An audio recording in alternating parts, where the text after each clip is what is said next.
نحمدہ و نصلی علی رسولہ الکریم، اما بعد۔ رسول اللہ صلی اللہ علیہ وسلم نے فرمایا قیامت کے دن کچھ لوگوں کی نیکیاں پہاڑوں جتنی ہوں گی، پہاڑوں کے برابر نیکیاں ہیں، لیکن اللہ تعالیٰ ان کی نیکیاں غبار بنا کے اڑا دے گا۔ ساری کی ساری نیکیاں ان کی وہ ضائع ہو جائیں گی۔ پوچھا کہ اللہ کے رسول یہ کون لوگ ہوں گے؟ اتنی ساری نیکیاں کی ہیں لیکن ساری نیکیاں ضائع؟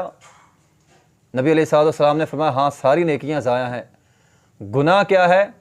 ان کا گناہ، ان کا جرم یہ ہے کہ یہ بظاہر نیکیاں کرتے تھے، لیکن جب تنہائی میں جاتے تھے، خلوت میں جاتے تھے، تب اللہ کی حرام کردہ چیزوں سے بچتے نہیں تھے، تب گناہ کرتے تھے۔